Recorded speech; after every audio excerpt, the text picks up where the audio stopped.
Ils étaient de 16 000 à 70 000 selon les sources à manifester dans les rues de Moscou dimanche. Une marche en hommage à Boris Nemtsov, opposant et ancien vice-premier ministre russe, assassiné à quelques mètres du palais présidentiel dans la nuit de vendredi à samedi. La police est toujours à la recherche du ou des assassins. Les enquêteurs annoncent étudier toutes les pistes, le crime politique comme la piste islamique. La justice égyptienne a jugé anticonstitutionnelle la loi électorale devant régir les prochaines législatives. Cette décision risque de retarder le scrutin qui devait se dérouler entre le 21 mars et le 7 mai. Il s'agit des premières législatives sous le président Abdel Fattah el-Sisi.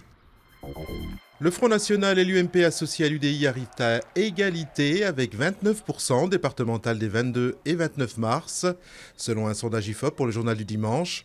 Le PS, lui, serait battu avec 23%, alors que les Verts se positionneraient à la 4e place avec 10% des voix. Le sondage indique également que 57% des Français ne comptent pas participer au premier tour du scrutin. C'est un monument du sport français qui annonce sa future retraite. Le skieur Jason Lamy-Chapuis mettra fin à sa carrière à l'issue de l'hiver. À 28 ans, celui qui détient notamment un titre olympique et 5 titres de champion du monde en individuel devrait encore participer aux 3 dernières manches de la Coupe du Monde avant de raccrocher mi-mars.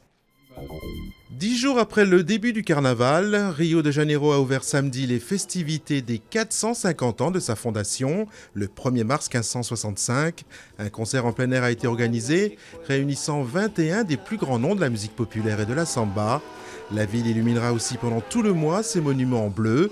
Les cariocas se retrouveront dimanche autour d'un gâteau géant long de 450 mètres, de quoi satisfaire les plus gourmands.